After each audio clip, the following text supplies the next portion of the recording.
I want to give all the praises and the honor to Yahweh Bahashem, Yahweh Shai Bahashem, Ruach HaKodesh, and double honors to the elder apostles and bishops of Great Millstone. Honors as well to the other elders and brethren, supporters of this truth. Shalom to you, sisters. Shalom to the elect. So anyway, I want to touch on this video with this guy here. I'll get to AI. I think I'm going to title it that because AI has a lot to say about this. I use Claude AI. But this man says that we should not be ashamed of Africa. And I don't think we ever were before we woke up to the truth. This was about truth. This hadn't have anything to do with representing a particular landmass, but it had everything to do with the truth. Hell, we had to get to the promised land. The Israelites, Joshua and Caleb is the only one that made it, if I'm not mistaken. So it's all about truth. It's not about because it's Africa. Africa is a continent with a multitude of cultures, right? So, this man, if he absorbs Africa that much, it looks like he's walking through the sticks of Africa, right? Get your wife a lip plate. I think it's custom to the certain tribes in Africa to have lip plates. None of these black conscious Egyptologists want to do the traditional traditions of deep Africa. They never want to do that. So I find it interesting that we're going to go to some AI real quick, Hosea 4:6. My people are destroyed for a lack of knowledge, because thou hast rejected knowledge. I will also reject thee, and thou shalt be no priest to me. Seeing though thou hast forgotten the law of thy God, I will also forget thy children, right? And when he says that, this is what happened to the Israelites, right? We were, eviscerated, separated, and scattered. Let me just say that. But what I want to do is I want to go to, real quick, Deuteronomy 28, and I'm going to go to AI 15 just to get to the point. But it shall come to pass, if thou wilt not hearken to the voice of the Lord thy God, to observe and do all these commandments and his statute, which I command thee this day, that all these curses shall come upon thee and overtake thee. And we see Christians now still saying, you ain't got to keep laws, because I just left a comment and the Christian came back and said, Jesus is the law, or something like that. Well, the Messiah is not the law. He came to fulfill the law. It's the laws of the Heavenly Father. That's who laws they are. And he said, sin no more, but he dies, and these people saying, basically what the Christians are saying is he was a martyr for them to commit sin, right? He died for them to go rob and commit adultery and do all these other things. And if they say they're against sin, well, then that means you're following the law, because sin is the transgression of the law. But I'm going to just go back here on this AI. I asked it, who living in Israel prior to the Jewish people and before 1948. It says, prior to 1948, we're not going to get into the League of Nations, UN, and all that, but prior to the 1948, the area became Israel was populated by various groups over centuries. Now, this is why we know, starting in 1918, I believe, after World War I, it was already orchestrated to happen, right? It says, with the demographic shifts occurring especially during the late Ottoman period and British mandate. According to Ottoman census data in 1871, 1872, that's what I just showed you the picture, the video, shows a total population of Palestinians of 381,954 residents. Now, these people and rabbis will tell you that, what's his name, Mark Twain said it was nothing over there, it was desolate. And, this is what this man does, as Habakkuk 2:5 says. He destroys nations. He went to Americas and said America was uncivilized, right? He went to Africa and various places, called it jungles, but when they set it up in their places, it's called forests. This is what they did. Anyway, the residents from about 85% were Muslim, which is true. And you got to remember, a lot of Israelites converted to Islam, right? 11% were Christians and 4% were Jews, right? And it's hard for them to believe that Jews were black and they was following Christianity, right? It's just what it is. Anyway, moving on. It says this demonstrates that the majority of the population was Arab Palestine. This is why you have some of our people there, right, in Palestine, amongst the Arabs, because we did convert, right? You know, there's history going way back. The Barbarers, you know, and the trades and the slavery, right? They had us in slavery, and of course we converted as well. We was even called the Moors, okay? So when you go down here, I said, what's the population of the small hats now? Well, 7.7 million. So how did it come from 4% to like 90%? What happened there? In the name of prophecy. See, Christians don't want to talk about that. So they just moved out of the way and said, yeah, come on in. This is yours. This is what they're saying. Okay, let me ask another one. Let me look at I think I got the map showing. Yeah, I don't have it up right now. But when you look at the map, let me see. You can see Israel, Jerusalem, Egypt. And when I looked and I did the search, let me see. It's literally about 1,200 miles or something for one part of the country to the other part of the country, something like that. From New York to West Virginia is literally 482 miles. Did you know from Israel down into Africa was about 400 miles? We were that close. Anyway, let's read some more. See what it had to say. 70 AD. Oh, and look at this. Morocco, Algeria, Libya, Egypt. So our places, our people in all these places, do you know this is all still considered Middle East? So when they say Middle East, I don't know why people don't think Africa is not involved in the Middle East. Again, another video. So anyway, it says there is historical evidence that many Jews fled to North Africa following the destruction of Jerusalem in 70 AD. The evidence shows several significant migrants. Now, everybody had a fit when Rudolph Windsor did a video. I wrote that book, From Babylon to Timbuktu, that it was estimated 1 million Jews fled from Israel to Africa. You can see if there's a dispersion, how close would you go? Where would you go? Right? Think about it. Where would it be easier to go? Let's look at the map again. If there's a dispersion, where would you go? Right? Where would you go? Look at the map. And then we was up. Where did the first slave ships come from? Did it not come from Spain and Portugal? Anyway, after the destruction of the second temple in Jerusalem and by Roman Emperor Titus in 70 AD, Common Era, it says here 30,000 Jews were deported to Carthage in current day Tunisia. Right? This represents a forced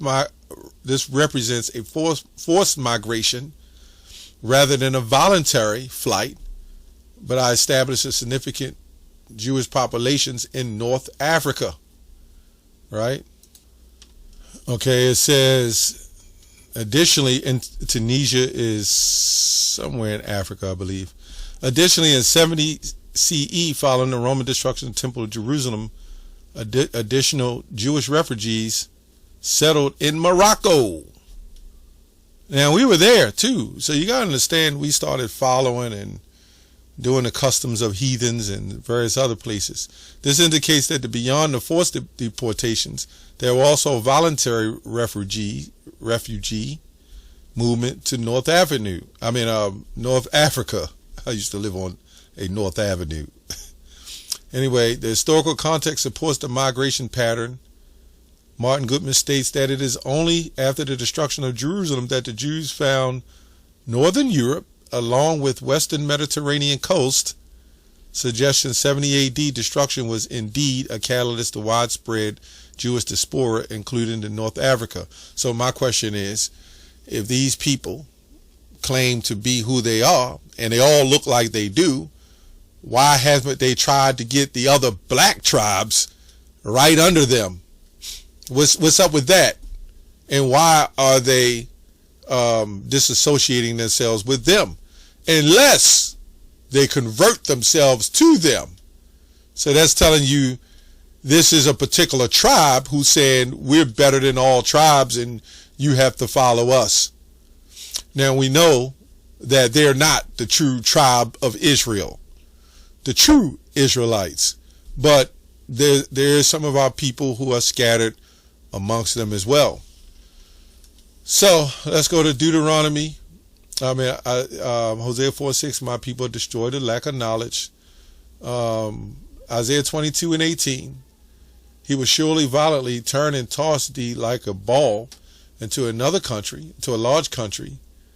There shalt thou die, and there thy chariots of thy glory shall be the shame of the Lord's hand.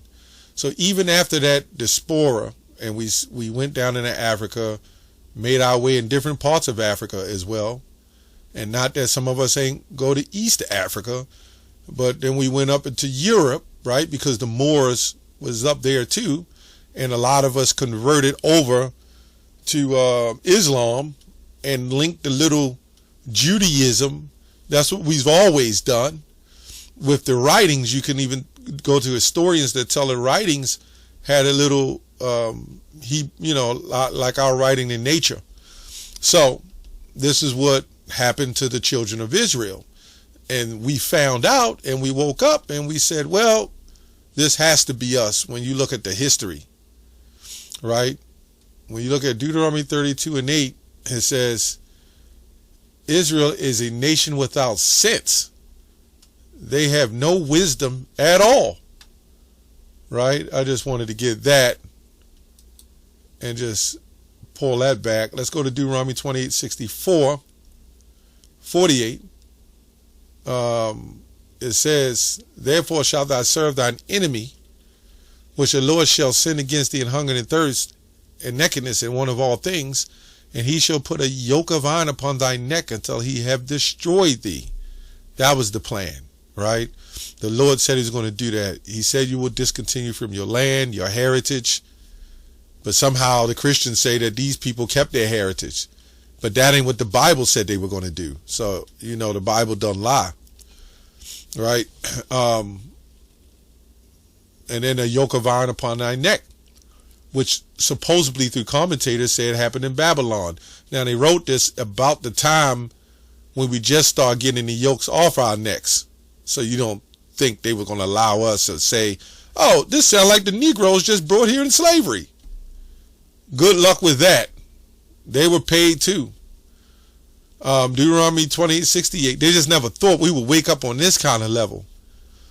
Let me go in the older Bible, get more understanding, because people always try to say it's not America, it's Egypt or whatever. I don't know. I think this is going to take a little long. Let me go here. Matthew 13:14. And in them is fulfilled the prophecy of Isaiah, which saith, by hearing ye shall hear, and shall not understand. And seeing, right, ye shall see, and ye shall not perceive. Right? This goes all the way to Matthew 13:9, right? 13:9. What version is this? Yeah. 13:9. He answered and said, because it is given to you to know the mysteries of the kingdom of heaven. but to them is not given. So let's go back to 14, 15. And seeing ye shall see and shall not perceive, for the people's heart is waxed gross, and their ears are dull of hearing, and their eyes they have closed, lest at any time they should see with their eyes, and hear with their ears, and it shall understand in their heart, and she be converted, I should heal them. Right? So this guy's not going to listen. He's not going to believe. Right? He's damn sure not going to believe. Let me go on. I just wanted to bring that out. This guy, he doesn't understand he doesn't understand demographics, history, right? He probably never looked at a map in his life. If he did, he didn't pay attention to that, right? So we see that how Israel and Africa is really so close. They're not the same, obviously, because the Lord separated the nations by inheritance, but they're close, very close. That's not even, if you're on the East Coast, that's not even half the country. You see what I'm saying? Would it take about a few hours to get there? So during the split of 70 AD, I guess all the so-called white Jays, they looked and said, no, don't go down in Africa. They're booty scratchers. They might scalp you. All right? They were going to do all kinds of things. No.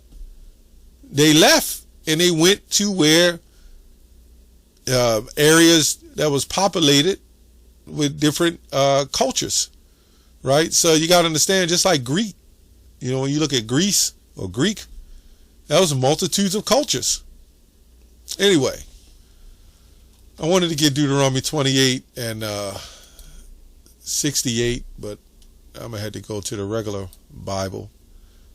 Okay, it says, and the Lord shall bring thee into Egypt again with ships. By the way there I spake unto thee, thou shalt see it no more again. And there thou shalt be sold unto your enemies for bondmen and bondwomen, and no man shall buy you. Buy you mean beside you, redeem you, comfort you, save you, right? It don't mean that no man shall buy you. When you go into slavery, when you're dealing with this kind of slavery, and somebody's bought, and some translation says you will offer yourselves up. I don't know how you offer yourselves up to be sold. I don't know, but that's what they brought out. But when you look at no man shall buy you, meaning redeem you or save you, how the hell being brought from another master, right, and being brought to another master, meaning you're saved? You're not saved. And to this day, we're not saved. We're still here. Let's go to 28 and 68. This Bible I like right here, 1382. Right? It says here, the last verse, and the Lord shall again bring you into Egypt. Exodus 20 tells you what Egypt is, the house of bondage. Really, Egypt was Mizraim. By the way of which he say to thee, that thou shouldest see it no more. There thou shalt be sealed to your enemies for servitudes and handmaids, and none shall be that shall deliver thee, right? Redeem thee. So a lot of Christians say, well, wait a minute. If how is it that you were sold and then somebody brought you? And it says no man shall buy you, but wait a minute, they did buy you. The ignorance of Christians and not looking up anything. Buy you simply meant redeem you. Anyway, that's all I have on that. Shalom.